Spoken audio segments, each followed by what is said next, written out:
त्यो फुकेको पानीले चाहिँ मान्छे बिरामी चाहिँ सन्चो भयो किन भयो भन्ने कुरा चाहिँ फेरि त्यसको बारेमा चाहिँ उसले चाहिँ उसलाई अचम्म लाग्यो डक्टरलाई होइन किन भयो पानीले भने चाहिँ त्यो पानी फुकेको पानी नफुकेको पानी उसले बोतलमा लिएर गयो उहाँ चेक गर्न लग्यो ल्याब टेस्ट गर्न लग्यो उहाँ बेलायतमा लग्यो हेऱ्यो उसले हेरेर चाहिँ फरक पायो जुन तरकारीमा थियो विषादी त्यो विषादी जान्न क्या कुरो बुझ्नुभयो जस्तै चुरोट खाएको मान्छेलाई तपाईँले 20 वर्ष चुरोट छोडेको 20 वर्षमा पनि उसको चेक गर्नु त ब्लडमा चुरोट खाएको रहेछ थाहा पाउँछ यस्तो ड्रग हानेको हेर्नु त 15-20-30 वर्ष उसले छोडेको भयो नि लाइफ टाइमसम्म देखा पर्छ ब्लडमा खानु त छोडेको हो नि तर त्यो विषादी भयो के भयो त ब्लडमा देखा परिरहेको कुरो बुझ्नुभयो अहिले हामीले खानेकुरा खान्छौँ बाहिर त गएको छ टोयलेटबाट गएको छ पिसाबबाट पनि खाएको छौँ तै पनि त्यसको विषादी हाम्रो शरीरमा बसिरहेको छ त्यसले गर्दा हामीलाई के त भन्दा हाम्रो सिस्टम हर्मोनलाई बिगारिदियो हाम्रो शरीरमा गडबड बनाइदियो त्यसले बनाएपछि हाम्रो इन्सुलिन पनि छिटै मरिदिन्छ त्यसलाई त सुगरलाई पचाउने इन्सुलिन पनि छिटै मरिदिन्छ अनि चाहिँ थाइरोइड बनाइदिन्छ है अनेक पथरी बनाइदिएको छ पथरी भने के हो भन्दाखेरि हामीले खानेकुरा बाहिर गएन बिस्तारै टाँसिँदै गएर त साह्रो हुन्छ त्यो लेदो जस्तै पानीको चाहिँ पाइपमा पानी आज के हुन्छ त्यो बिस्तारै लेदो जम्मै लेदो लाग्छ भित्रपट्टि त्यस्तै हाम्रो शरीरमा लेदो बस्छ त्यो लेदो बिस्तारै पानीले पखाल्दैन त्यो साह्रो हुन्छ साह्रो जस्तै घोच्छ र गाह्रो पत्थरी पऱ्यो भने थाहा हुन्छ पिसाबमा पत्थरी अलि धेरैलाई चाहिँ पित्तमा पिसाबमा पत्थर धेरैलाई परेछ अहिले किडनीमा होइन के भयो त भन्दाखेरि यो हाम्रो विषादीयुक्त खानेकुरालाई अहिलेको पानीले पखाल्न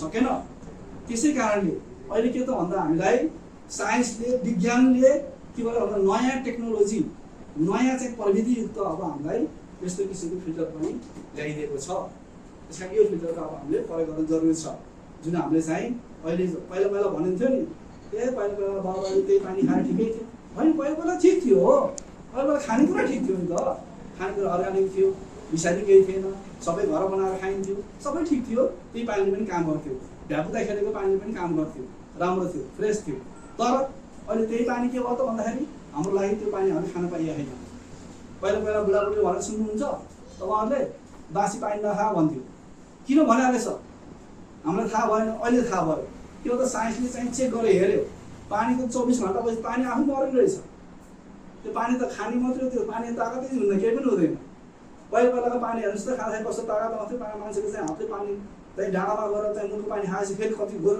पानी भारी बोकेर हिँड्नु सक्ने मान्छे त्यस्तो त्यो तागत आउँथ्यो पानी खाँदा पनि तर अहिले हामीले पानी खाएछौँ तर केही तागत छैन कि त डेथ भयो मरेको पानी खाँच्न आउनु भन्नु त 24 घण्टामा पानी मर्छ त्यस कारणले पहिलाको बुढाबुढीले चाहिँ के त भन्दाखेरि के भन्थ्यो भन्दाखेरि बासी पानी नखा भनेको कारण त्यो रहेछ तर अब हामीले बल्ल बुझ्यौँ हामीले त्यसो बुझेपछि अब हामी रोगको कारण त्यो रहेछ त्यस कारणले पानीको विषयमा के छ भन्दाखेरि पानीको एउटा अलिकति मैले कथा के जोडे एउटा चाहिँ रियल घटना के जोडे भन्दाखेरि तपाईँको बेलायतको एकजना सर्जन डक्टर होइन त्यसको नाम चाहिँ आयन लियोन भन्ने नाम बेलायतको डक्टर सर्जन डक्टर चाहिँ आफ्नो साथी चाहिँ एकचोटि एक्सिडेन्ट भएर आयो ऊ डक्टर भएर पनि साथीलाई बचाउन सकेन नसकेपछि उसलाई चाहिँ यो जिन्दगी दिगदार लाग्यो म अब घुम्दै फिर्दै हिँड्न चाहिँ संसार डुल्छु अब म एकदमै टेन्सन भयो भनेर हिँडेछ हिँड्ने क्रममा उसले कहाँ के देख्यो भन्दाखेरि तिब्बततिर जाँदाखेरि त्यहाँ चाहिँ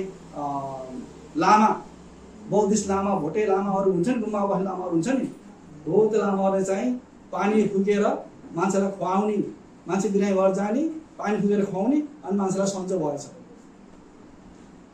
तपाईँहरूले गर्नु हामी पनि गरेको प्र्याक्टिस हो कि लाउनुहोस् त सानोमा हामी पनि त्यही गरिन्थ्यौँ अहिले पनि औषधि भेट्यो भने त्यही गरिन्छ गरी लाउनु त औषधि कहाँबाट लफुकुन जानु लामा कहाँ लानु पर्ने भनिन्छ अहिले पनि हाम्रो त्यो परम्परा त्यो चलेछ किन त त्यो फुकेको पानीले चाहिँ मान्छे बिरामी चाहिँ सन्चो भयो किन भयो भन्ने कुरा चाहिँ फेरि त्यसको बारेमा चाहिँ उसलाई अचम्म लाग्यो डक्टरलाई होइन किन भयो पानीले भने चाहिँ त्यो पानी फुकेको पानी नफुकेको पानी उसले बोतलमा लिएर गयो उहाँ चेक गर्न लग्यो ल्याब टेस्ट गर्न लग्यो उहाँ बेलायतमा लग्यो हेऱ्यो उसले हेरेर चाहिँ फरक पायो फुकेको पानी र नफुकेको पानीमा फरक पायो के फरक पायो भन्दाखेरि फुकेको पानीमा पानीभित्र के हुन्छ भन्दा साना साना चाहिँ मोलिकुलर भन्ने हुन्छ जस्तै यो घर त खडी हो यो घर कसै भित्र त के छ बालुवा छ इट्टा छ नि छैन ढुङ्गा छ नि साना चिजहरू मिलेर बनायो नि त हो पानी पनि सानो चिजहरू मिलेर बनेको हुन्छ त्यस्तै हाम्रो शरीर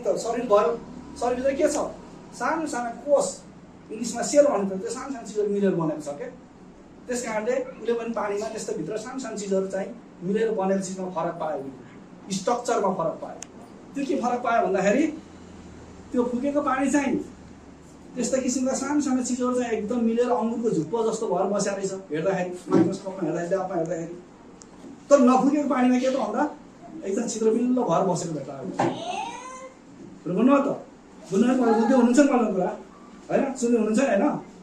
यसो छत्रपल्लो भएर भेटेको देखाएपछि उसले के अर्थ आयो भन्दाखेरि जब कुनै पनि चिज एकजुट भएर बस्छ त्यहाँ पावर आउँछ, एनर्जी आउँछ, जसलाई हामीले चाहिँ भगवान भन्छौँ, त्यसलाई चाहिँ साइन्सले एनर्जी भन्छ, शक्ति भन्छ, हामीले भगवानको लीला भनिन्छ नि हामीले होइन धर्मशास्त्र अनुसार।